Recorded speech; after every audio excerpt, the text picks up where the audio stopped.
நான் ஒரு ரகசியம் சொல்றேன், உங்க வாழ்க்கையில வெற்றி வேணும்னா கிறிஸ்துவின் சிந்தை உண்டா இருக்க வேண்டும். மைண்ட் மாறிடுச்சுன்னா உங்க வாழ்க்கை மாறும். We have come to the end of the days, but what has to be done?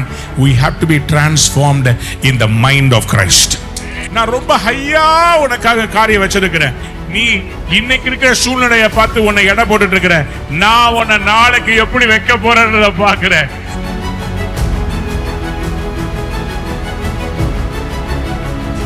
What is your mindset? பக்கத்துல பார்த்து கேளுங்களேன், உங்க மைண்ட் எது மேல செட் ஆகிருக்குது?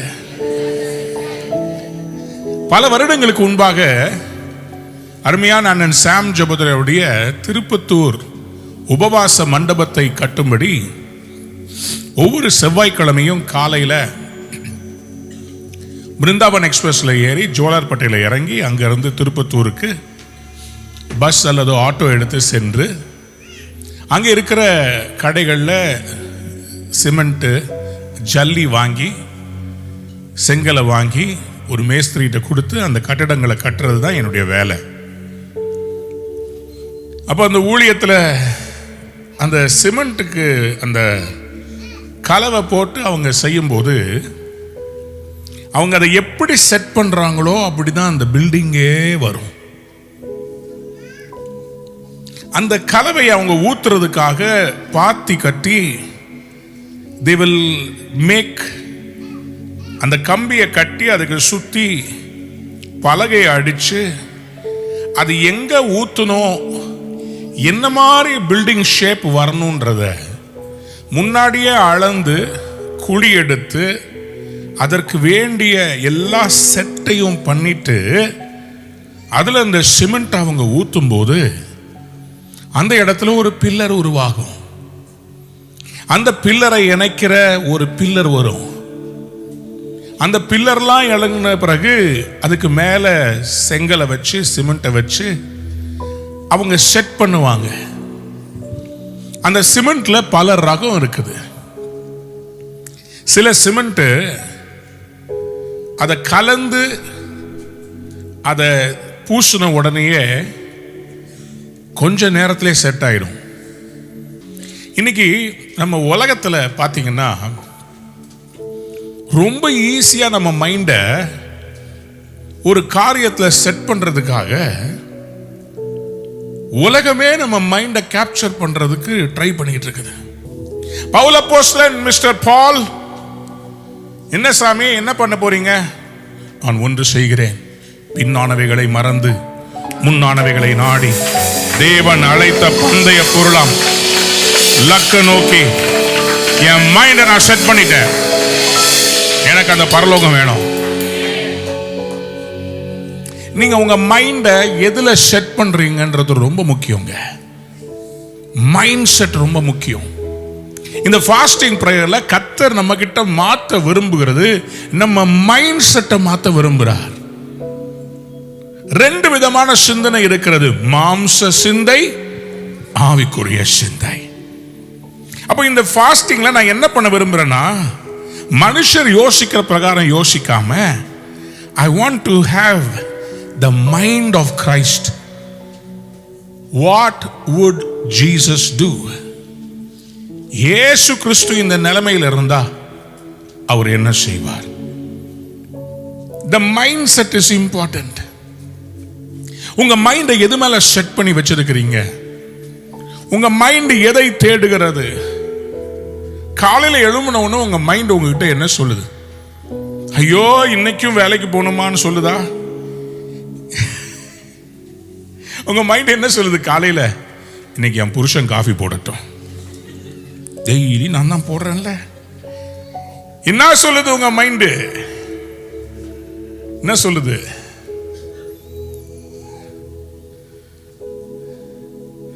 உங்க மைண்ட் செட் என்ன சொல்லுது? இன்னைக்கு சண்டை பிடிக்கணும்னு சொல்லுதா? இன்னைக்கு பழி வாங்கணும்னு சொல்லுதா? இன்னைக்கு கடன் வாங்கணும்னு சொல்லுதா? இன்னைக்கு பணக்காரன் ஆகணும்னு சொல்லுதா? இன்னைக்கு என்ன சொல்லுது? What is your mind speaking to you? What is your mind set upon? இந்த பூமியில நம்ம எதற்காக படைக்கப்பட்டோம்? எதற்காக கர்த்தர் நமக்கு வசதி வாய்ப்புகளை கொடுத்தார்? எதற்காக கர்த்தர் நமக்கு ஒரு வாழ்க்கை துணையை கொடுத்தார், ஒரு வீட்டை கொடுத்தார், பிள்ளைகளை கொடுத்தார்? If we don't understand the will and purpose of God, if we don't have the mind of God, அன்பர்களுடைய பிள்ளைகளை, என்னோடு கூட 1 கொரிந்தியர் 2ஆம் அதிகாரம் 16வது வசனத்துக்கு வேதத்தை திருப்பலாம். 1 Corinthians chapter 2 verse 16. கர்த்தருக்கு போதிக்கத்தக்கதாக அவருடைய சிந்தையை அறிந்தவன் யார்? அவருடைய சிந்தையை அறிந்தவன் யார்? எங்களுக்கோ கிறிஸ்துவின் சிந்தை உண்டாயிருக்கிறது. ஆண்டவருடைய மைண்ட் என்னங்க? யாரால தேவனுடைய அறிவை, அவருடைய அறிவை ஆராய்ந்து முடியாதது. அனந்த ஞானம். The wisdom of God is so big, you cannot fathom God's mind. அவர்கிட்ட இப்படி செய்யணும்னு யார் சொல்ல முடியும்?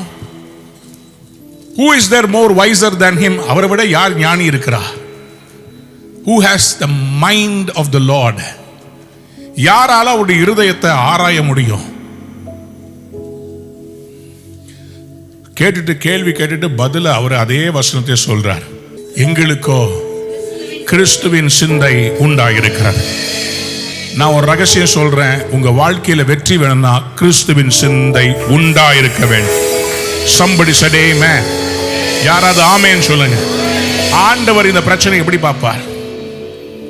நீங்களும் நானும் ஒரு பாடையை பார்த்தா, முன்னாடி ஒரு விதவையை பார்த்தா என்ன சொல்லுவோம்? ஆறுதல் சொல்லுவோம், கூட சேர்ந்து பாடுவோம்.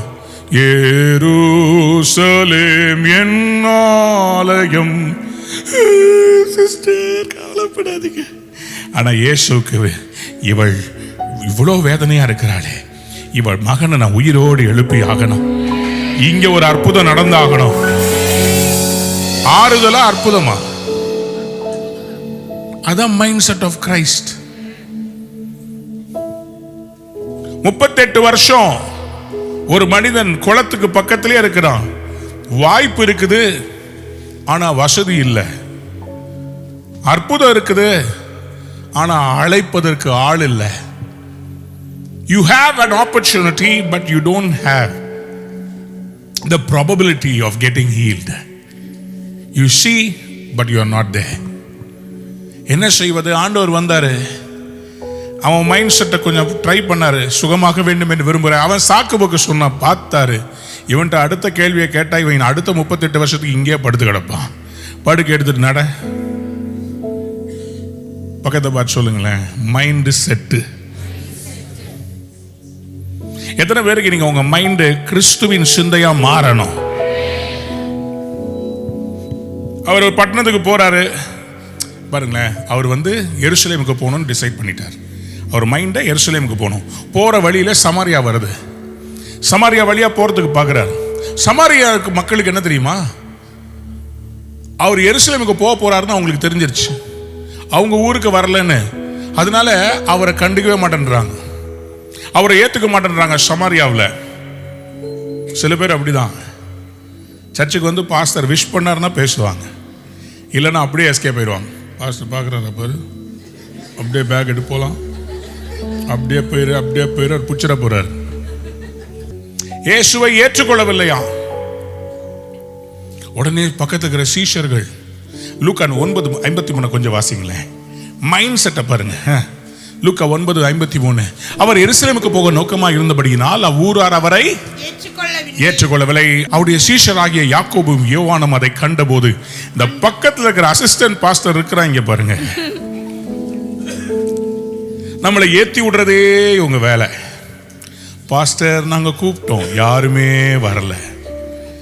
அப்பதான் நமக்கு கொலவெறி ஆகும். பாஸ்டர் நாங்க சொன்னோம், பாஸ்டர் வரவே இல்லை, பாஸ்டர் யாரும் வரல pastor.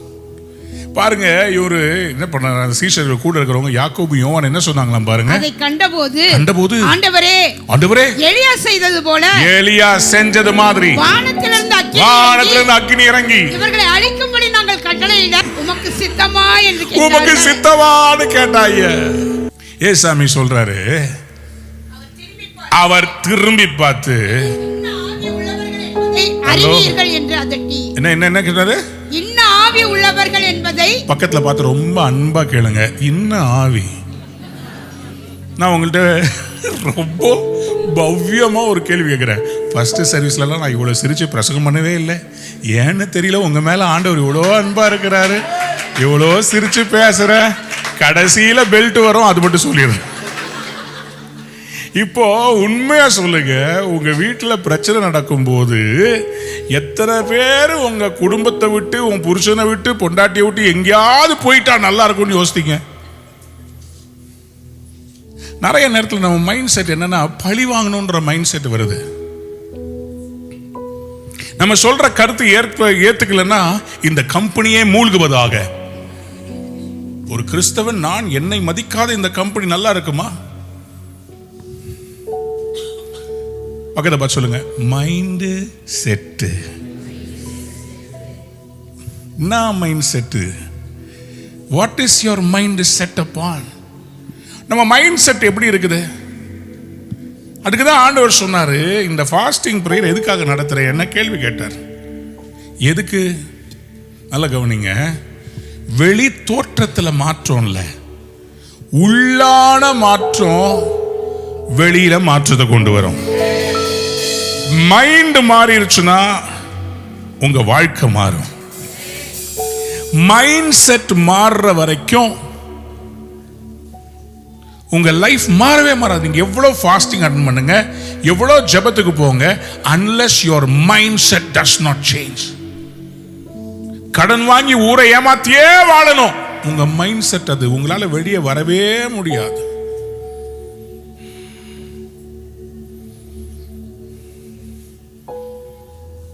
Mindset is so important. அதனால்தான் ஆண்டவர் ரோமர் 12 அதிகாரத்தில் 2ஆம் வசனத்தில் இப்படியா சொல்றார். வாசிங்களேன், ரோமர் 12:2. நீங்கள் இந்த பிரபஞ்சத்திற்கு ஒத்த வேஷம் தெரியாமல் தேவனுடைய நன்மையும் பிரியமும் பரிபூரணமான சித்தம் இன்னதென்று பகுத்தறியத்தக்கதாக உங்கள் மனம் புதிதாகிறதுனாலே மறுரூபமாகுங்கள். யாராவது சொல்லுங்க ஆமென். இந்த உலகத்தின் ஒத்த வேஷம் தெரியாமல், இந்த உலகத்தினுடைய வேஷம் நம்ம தரிக்க வேண்டியதில்லை, உலகத்தை மாதிரி சிந்திக்க வேண்டிய அவசியம் இல்லை. இன்னைக்கு வேர்ல்டு இந்த கோவிடுக்கு அப்புறமா எல்லாருடைய மனசையும் பிசாசு பலவிதமான பொய்களால நிரப்பி வச்சிருக்கிறான். அதை நம்ப வைக்கிறான். எல்லாருடைய மைண்டும் எப்படி ரியாக்ட் பண்ணுது? கோவிட் ஒரு டெஸ்ட் ரன்னு சொல்றாங்க. இலுமினாட்டிகளும் பெரிய பெரிய இந்த மருத்துவ கம்பெனிஸும் அவங்க செய்த மிகப்பெரிய ஒரு சூழ்ச்சின்னு சொல்றாங்க. உலகம் இப்படிப்பட்ட காரியத்தை எப்படி ஏற்றுக்கொள்ளும்? அந்த கோவிட் டைம்ல பாத்தீங்களா, திடீர்னு வேர்ல்டு ஹெல்த் ஆர்கனைசேஷன் WHO அதுக்கு திடீர்னு பயங்கரமான பவர். எல்லா தேசங்களும் எப்படி நடக்க வேண்டும், எப்படி கை கழுவ வேண்டும், எப்படி சாப்பிட வேண்டும், எப்படி ட்ரெயின்ல பிரயாணிக்க வேண்டும், எப்படி ஜனங்கள் கூடி வர வேண்டும், வேர்ல்டு ஃபுல்லா ஒரு ஆர்கனைசேஷன் டிக்டேட்டட் டர்ம்ஸ். என்னவா, மக்களுடைய மைண்ட் செட் எப்படி ரெஸ்பாண்ட் பண்ணணும்னு டெஸ்ட் பண்ணாங்களாம். It was just the beginning of the Antichrist advent. அந்திகிறிஸ்து வெளிப்படுவதற்கு முன்பாக ஜனங்கள் இப்படிப்பட்ட ஒரு ரூலை கொடுத்தா அவங்க என்ன மாதிரி அவங்க ரெஸ்பாண்ட் பண்ணுவாங்க? அந்த மைண்ட் செட்டை டெஸ்ட் பண்றதுக்கு தான் நம்ம கிறிஸ்தவர்களும் கூட எல்லாருமே இந்த வேக்சினை போட்டே ஆகணும். கவர்மெண்ட் சொல்லுச்சு, என்ன பண்ண முடியும்? வேக்சின் போடலனா பிளேன்ல ஏத்த மாட்டேன், வேக்சின் போடலனா நீ ஆபீஸ்க்கு வர முடியாது, வேக்சின் போடலனா நீ ஹாஸ்பிட்டலுக்குள்ள நுழைய முடியாது. They were trying to capture the mind of everyone into listening what they said.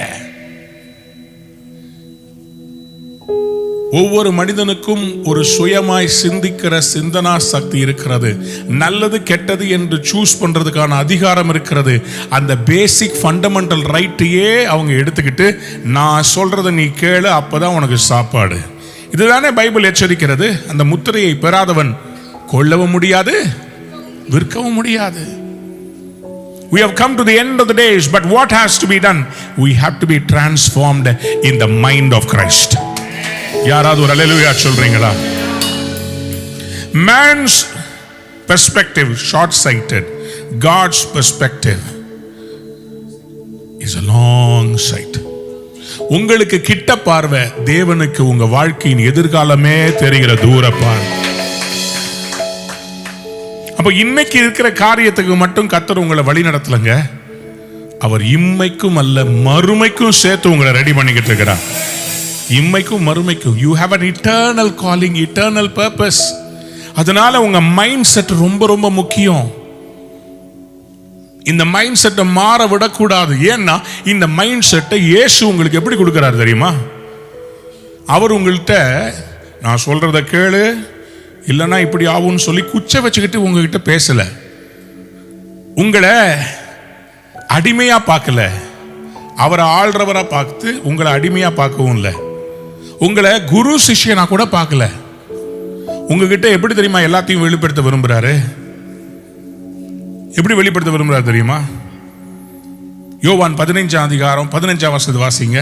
இனி நான் உங்களை ஊழியக்காரர் என்று சொல்லுகிறது. இனி நான் உங்களை என்னன்னு கூப்பிட போறேன்? ஊழியக்காரர். என் சர்வன்ட்னு கூப்பிட மாட்டேன். ஊழியக்காரன் தன் எஜமான் செய்கிறதை அறிய மாட்டான். Because a servant does not know his master's business. நான் உங்களை instead I have called you சிநேகிதர் என்றேன். என்னன்னு கூப்பிட்டாரு? சிநேகிதர். ஏசப்பா நம்மளை என்னன்னு கூப்பிட்டாரா?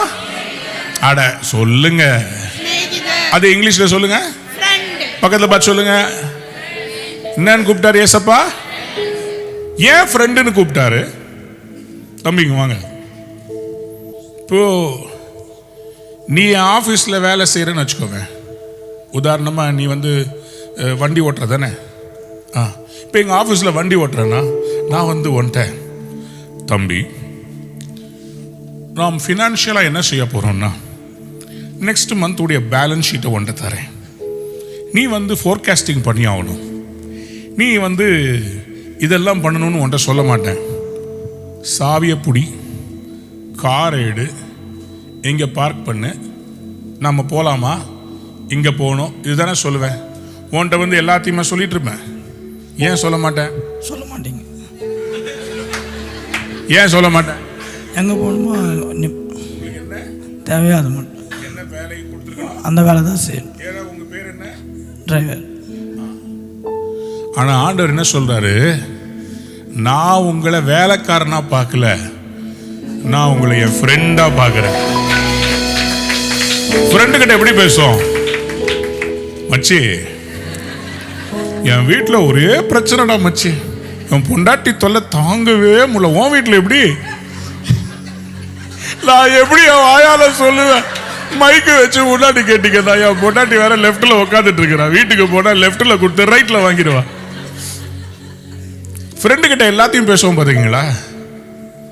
என் பொண்ணுக்கு கல்யாணம் பண்ணணும், என் பொண்ணு இந்த மாதிரி பண்ணிக்கிட்டு இருக்கிறா.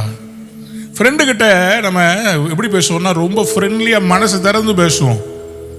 ஃப்ரெண்டு கிட்ட நடிக்க மாட்டோம். ஆண்டவர் சொல்றாரு, நான் ஃப்ரெண்டு கிட்ட பேசுற மாதிரி நான் உன்கிட்ட பேசுறேன்ப்பா. நான் உன்கிட்ட வேலைக்காரனா பேச வருங்களே. எத்தனை பேருக்கு ஆண்டவர் ரொம்ப பிடிக்கும்? அப்படியே ஒரு மேலே பார்த்து ஒரு அப்படியே ஒரு ஐ லவ் யூ சொல்லிடுங்க. இப்படியா சொல்றது? கையை தூக்கி அப்படி சொல்லுங்க, ஐ லவ் யூ ஜி. இப்போ ஃப்ரெண்டா இருந்தா என்ன பண்ணுவாங்க? எல்லாமே ஷேர் பண்ணுவாங்களா? உன் வாட்சை கழட்டு.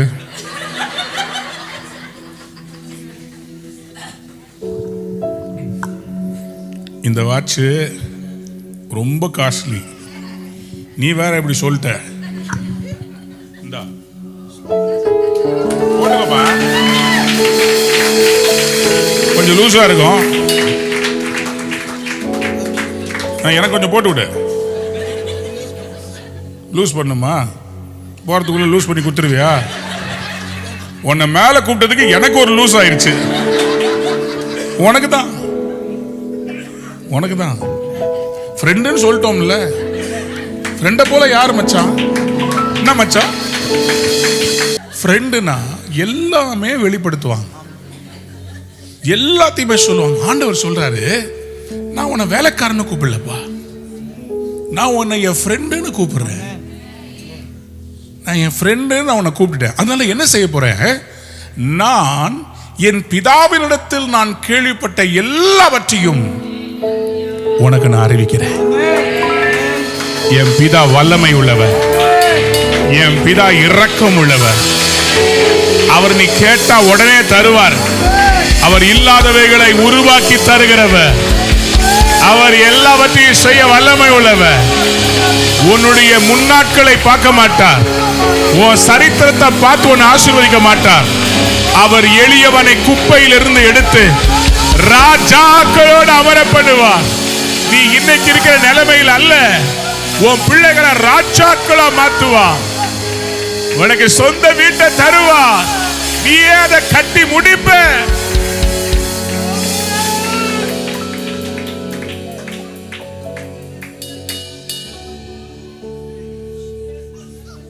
அதான் ஃப்ரெண்டு. அவர் அப்பா கிட்ட என்னெல்லாம் கத்துக்கிட்டாரோ, அவங்க அப்பா பிதா என்னெல்லாம் சொல்லி கொடுத்தாரோ, அதையெல்லாம் தான் ஃப்ரெண்டுக்கு, அதையெல்லாம் தான் நண்பனுக்கு. நம்மளை பார்த்து சொல்ற, நீ தான் என் ஃப்ரெண்டு, எனக்கு நீ வேணும், நீ எனக்கு வேணும், எனக்கு நீ வேணும்னு நம்மளை எவ்வளோ நேசிச்சு, நம்ம எவ்வளோ தப்பு செஞ்சாலும் ஃப்ரெண்டு நம்மளை ஜட்ஜ் பண்ண மாட்டான். பார்த்துருக்கீங்களா? தப்பு செஞ்சா விடுறா மச்சான், விடுறா மச்சான், டேய் டேய் டேய் பரவாயில்ல விடுறா, டேய் எனக்கு வாழ்க்கையே கசந்து போச்சுடா, நான் செத்துறலாம், எனக்கு டேய் என்னடா உனக்கு இப்போ, நீ வா புறப்பட்டு வா, பைக் எடுத்துட்டு வா, வெளியே போலாம் வா. இதாங்க ஃப்ரெண்ட், இதுதாங்க நம்ம ஆண்டவர். நம்ம ஆண்டவரை ரொம்ப தூரமா பார்க்காதீங்க. Tell me about your friend, I will tell about you. உன் நண்பனை பற்றி எனக்கு சொல்லு, நான் உன்னை பத்தி சொல்றேன். உங்க நண்பன் அவரை பத்தி சொன்னாலே உங்களை பத்தி தெரியணும். உங்க நண்பன் எல்லா காலத்திலையும் சிநேகிப்பானா? பணம் இருக்கும்போது மட்டும் சிநேகிக்கிறவன் இல்லைங்க. இன்னைக்கு உலகத்துல நிறைய பேர் இருக்கிறாங்க, பணம் இருந்துச்சுன்னா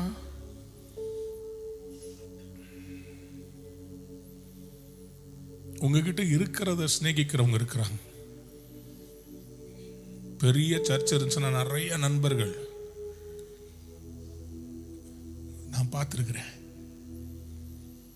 ஃப்ரீடம் அப்போ மட்டும் நிறைய நண்பர்கள் வருவாங்க, நான் பார்த்துருக்கிறேன். நண்பன் எல்லா காலத்தையும் சிநேகிப்பானா?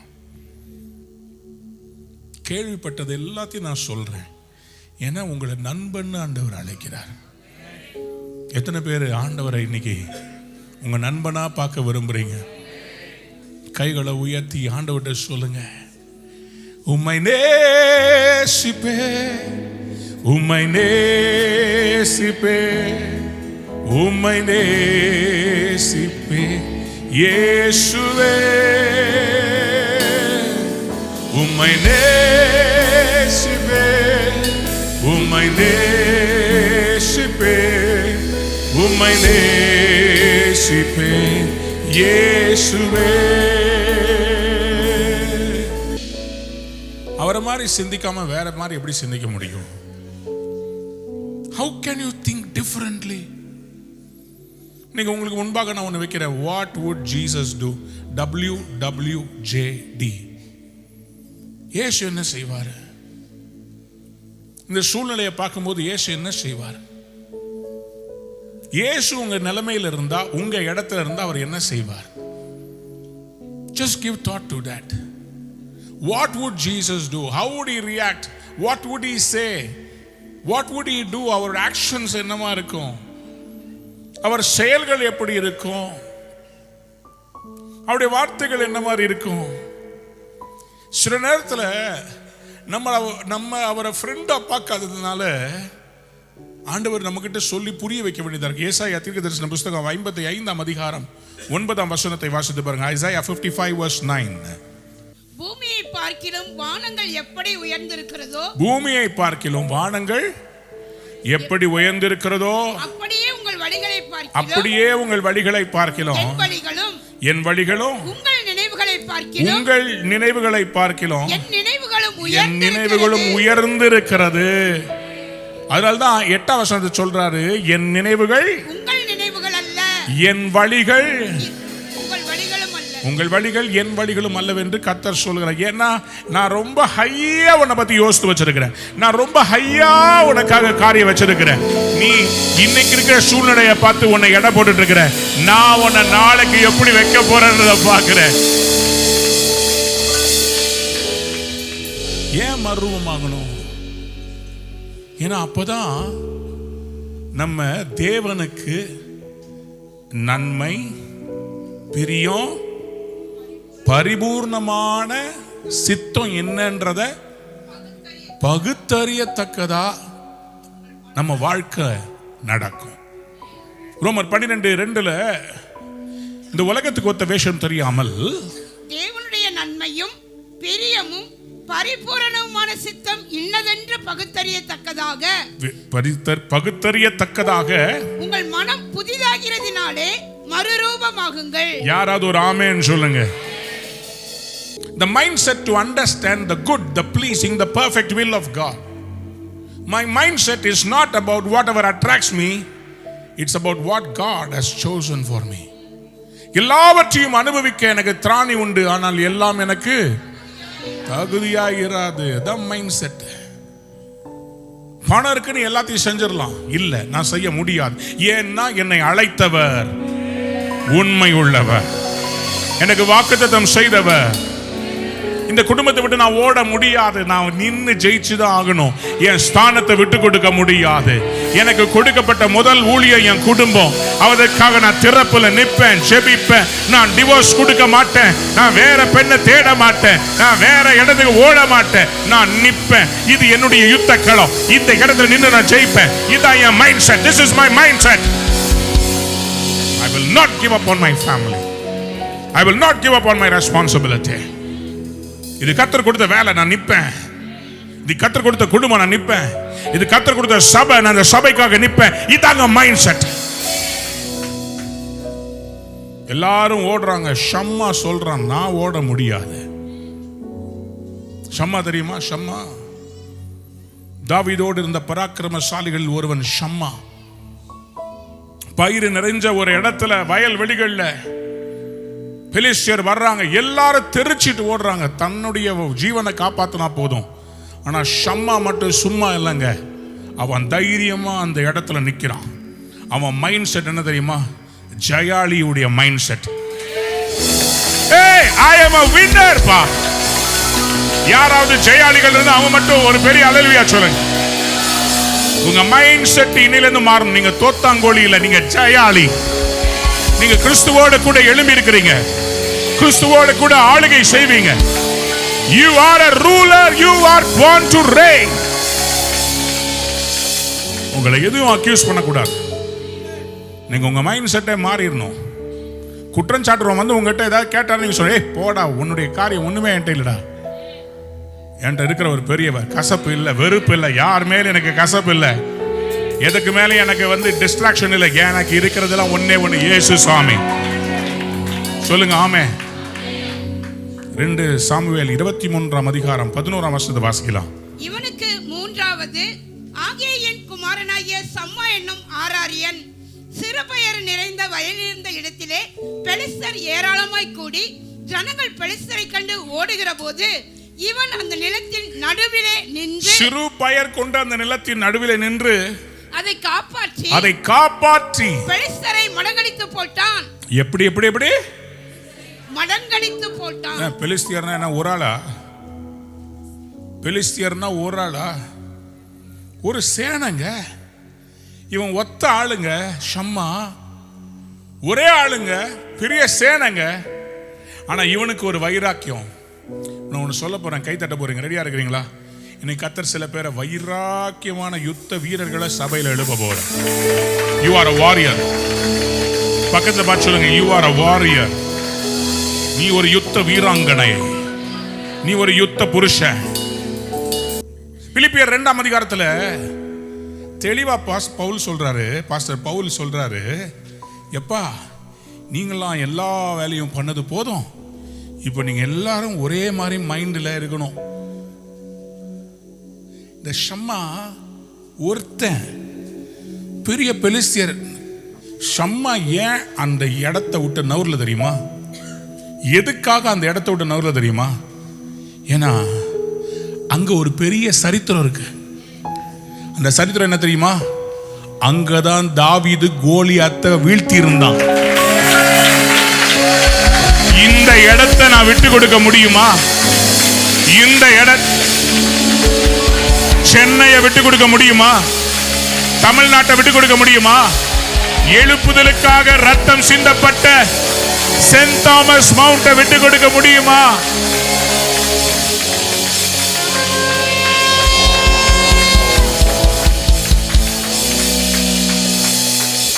அல்லேலூயா! சத்தமா சொல்லுங்க அல்லேலூயா! ஒத்த ஆளுங்க ஒத்தையில அத்தனை பேரையும் அப்படிதான் ஓட விட்டாங்க. ஷம்மா, நான் உங்களுக்கு சொல்றேன், நீங்களும் நானும் சிறு கூட்டமா இருக்கிறோம், வெறும் கூட்டமா மாற்றும் ஏசையா. சென்ட் தாமஸ் மவுண்ட்ல 24 மணி நேரமும் கர்த்தரை ஆராதிக்கிற ஒரு ஆராதனை கூட எழும்ப போகிறது. இந்தியாவில் இருக்கிற பாகால் பலிபீடங்கள் விழ போகிறது. இங்க எழும்போ எல்லா இடத்திலும் விழும். கர்த்தராகிய தேவனதை சொன்னார். பக்கத்துல பார்த்து சொல்லுங்க, நாங்க ஒரு ஷம்மா, நாங்க இருக்க மாட்டோம் சும்மா. எப்படி டயலாக்? நாங்க ஒரு ஷம்மா, நாங்க இருக்க மாட்டோம் சும்மா. யாராவது பேரை கேட்டு யாராவது படத்துக்கு பேர் வச்சிருவாங்க. நம்ம வேற கோடம்பக்கம் வடபள்ளியில் இருக்கிறோமா, எது சொன்னாலும் வைரல் ஆகிடுது. பக்கத்தில் பார்த்து சொல்லுங்க, நீங்க ஒரு ஷம்மா, நீங்க சபையில் இருக்கக்கூடாது. பாருங்க, பெலிஸ்தர் எல்லாம் வர்றாங்க. டேய் ஒத்த பயணி. ஆனா இந்த ஒருத்தன் பாருங்க, எல்லாத்தையும் தட்டி ஒரே ஒரு ஆளு அவ்வளவு பெரிய தொடர்த்து விட்டுட்டு, இந்த இடம் கர்த்தருக்காக.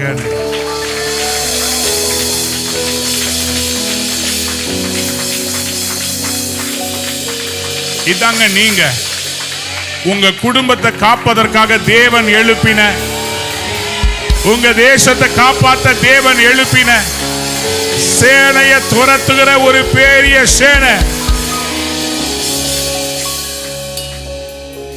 பிலிப்பியர் 1:27.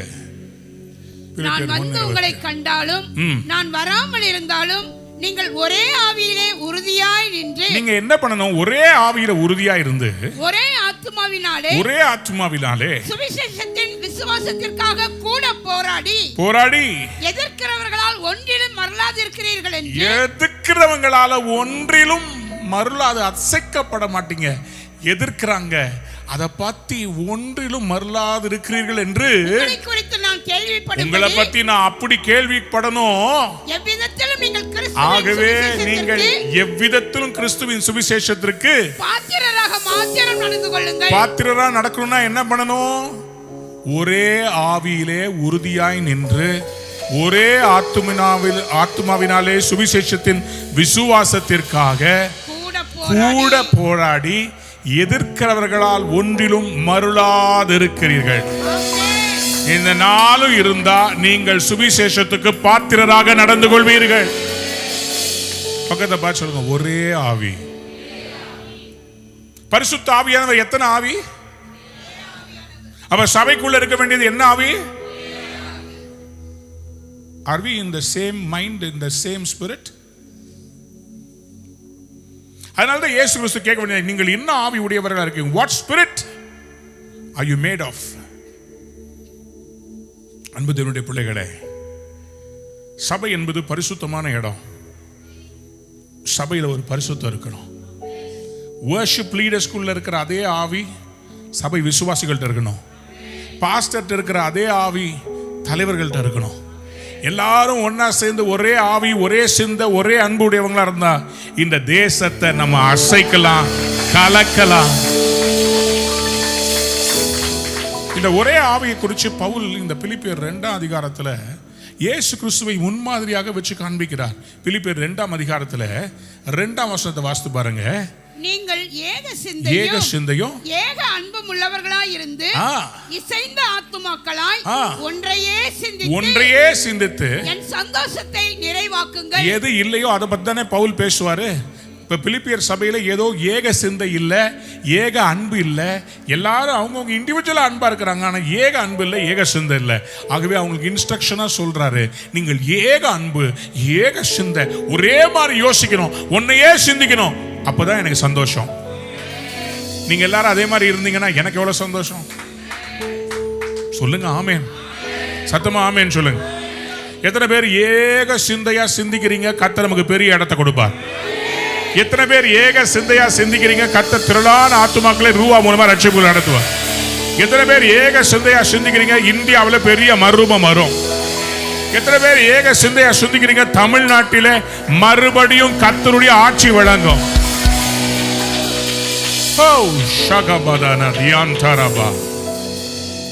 சபைகள்லாம் ஏக சிந்தையா இருக்கணுங்க. பிலிப்பியர் 2:3-4 வாசிங்க. ஒன்றையும் வாதினாலாவது வீண் பெருமையினாலாவது செய்யாமல் மனத்தாழ்மையினாலே ஒருவரை ஒருவர் தங்களிலும் மேன்மையானவர்களாக எண்ண கடவீர்கள். எப்படி என்னனுமா? தங்களிலும் மேன்மையானவர்களாக எண்ண கடவீர்கள். அப்புறம் அவனவன் தனக்கானவைகளே அல்ல பிறருக்கானவைகளையும் நோக்குவானாக. எத்தனை பேர் ஆமென் சொல்ல விரும்புறீங்க? பக்கத்தை பார்த்து சொல்லுங்க.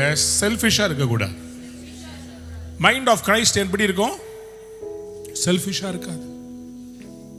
மைண்ட் ஆஃப் கிரைஸ்ட் பெனவலண்டா இருக்கும். மைண்ட் ஆஃப் கிரைஸ்ட் தன்னை பத்தி மட்டும் சிந்திக்காது, மற்றவங்களை பத்தியும் யோசிக்கும். மைண்ட் ஆஃப் கிரைஸ்ட் எப்ப யாருக்கு எப்படி உதவி செய்யலாம்னு யோசிக்கும். Mind of Christ, that is the mind of Christ. நீங்க மைண்ட் ஆஃப் கிரைஸ்ட்ல இருந்தீங்கன்னா பிறருக்கானவர்களை நோக்குவீங்க. இவர் பாருங்களேன், இவர் பிதாவினுடைய செல்ல பிள்ளையா இருக்கிறாருங்க. ஆனா என்ன பண்ணாரு? பிலிப்பியர் 2ஆம் அதிகாரத்துல அவர் தேவனுடைய ரூபமாயிருந்தும் தேவனுக்கு சமமாயிருப்பதை அவர் தேவனுக்கு சமமாயிருப்பதை கொள்ளையாடின பொருளாக எண்ணாமல், அவர் ஈக்குவலா இருந்தும் கொள்ளையாடின பொருளா எண்ணாமல் தம்மை தாமே வெறுமையாக்கி he made himself empty, அடிமையின் ரூபம் எடுத்து he took the nature of a servant, மனுஷர் சாயலானார், being made in human likeness. அப்புறம் அவர் மனுஷ ரூபமாய் காணப்பட்டு found in the appearance as a man, மரண பரியந்தம், until death, அதாவது சிலுவையின் மரண பரியந்தம், that is unto the death on the cross, கீழ்ப்படிந்தவராகி he became obedient, தம்மை தாமே தாழ்த்தினார். சிலுவை வரைக்கும் தன்னை தாழ்த்தினாராம். காரணம், he had the mind of the father. பிதா என்ன செய்யணும்னு சொன்னாரோ அந்த நன்மை, பிரியம், பூர்ணமான சித்தம். நான் உலகத்தின் பாவத்தை சுமந்து தீர்க்கிற தேவ ஆட்டுக்குட்டி, நான் இதுக்காக தான் அனுப்பப்பட்டேன். இந்த பாத்திரம் என்னை விட்டு நீங்க கூடுமானால் நீங்கபடி செய்யும், ஆகிலும் என் சித்தத்தின்படி அல்ல. அதனால தாங்க இன்னைக்கு நான் நிக்கிறேன். எனக்கு மைண்ட் ஆஃப் கிரைஸ்ட் இருக்குது. எனக்கு இதை விட நிறைய பணம் வர இடம் முக்கியம் இல்ல, எனக்கு எழுப்புதல் வர இடம் தான் முக்கியம். எனக்கு தேவ சித்தம் முக்கியம். எனக்கு தேவனுடைய ஆளுகை முக்கியம். கர்த்தர் சொன்னார்னா ஃப்ரீடம் செய்வோம். தனக்கானவைகளை சிந்திக்காம,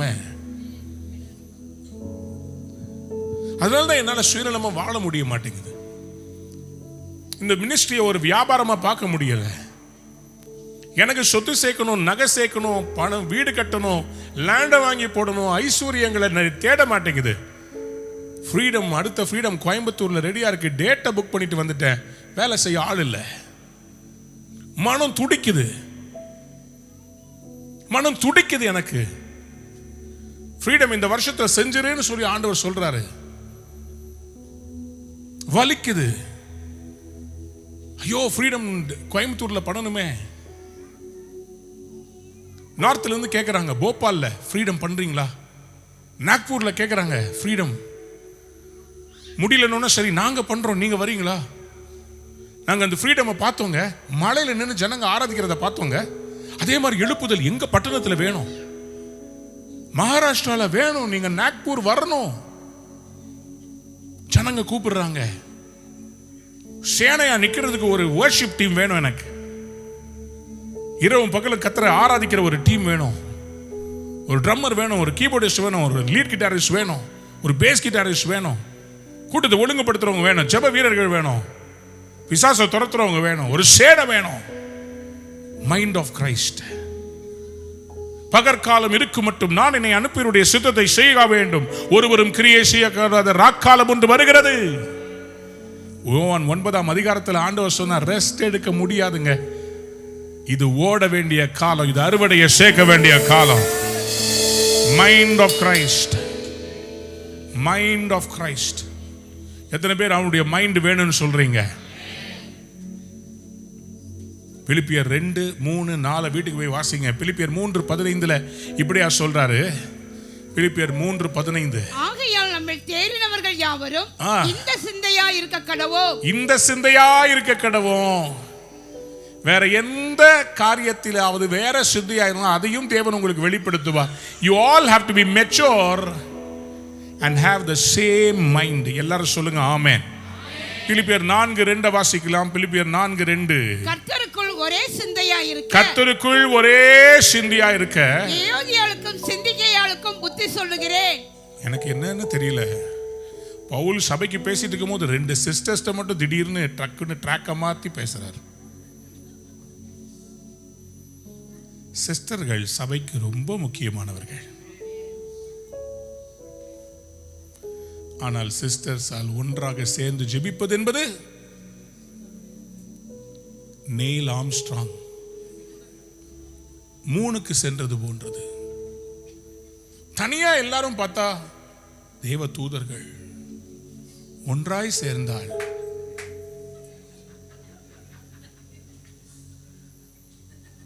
சிஸ்டர், நம்முடைய சபையில எப்படி போயிட்டு இருக்கு தெரியுமா காரியம்? என்னமோ சிஸ்டர் உங்ககிட்ட சொல்லணும்னு தோணுச்சு. எம்மா தாயே, நாங்களே கஷ்டப்பட்டு சபையை நடத்தினுக்கிறோம், நீ ஜபவீராங்கன்னு வந்து புரளி பேசிட்டு இது சரியில்லை அது சரியில்லைன்னு சொல்லின்னு போயே. ஏயோதியாளே, சிந்திகாளே, கொஞ்சம் சிந்தியுங்களே. இந்த கோர் வசனத்தை மறந்துடாதீங்க. 1 கொரிந்தியர் 2ஆம் அதிகாரம் 16ஆம் வசனம். 1 Corinthians chapter 2 verse 16. கர்த்தருக்கு போதிக்கத்தக்கதாக அவருடைய சிந்தையை அறிந்தவன் யார்? எங்களுக்கோ கிறிஸ்துவின் சிந்தை உண்டாயிருக்கிறது. எல்லாரும் சொல்லுங்க, எங்களுக்கோ கிறிஸ்துவின் சிந்தை உண்டாயிருக்கிறது.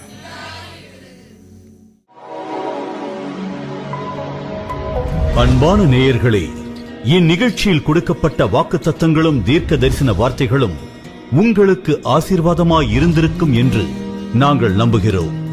நீங்கள் பெற்ற ஆசீர்வாதங்களையும் ஜெப விண்ணப்பங்களையும் மற்றும் உங்கள் காணிக்கைகளையும் அனுப்ப வேண்டிய எங்கள் முகவரி: ரூவா ஊழியங்கள், எண் 82, ஜவஹர்லால் நேரு சாலை, சிம்ஸ் மருத்துவமனை எதிரில், வடபழனி, சென்னை 26.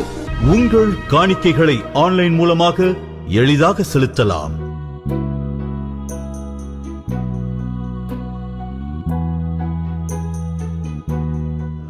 எங்கள் இணையதள முகவரி www.ruhaministries.org.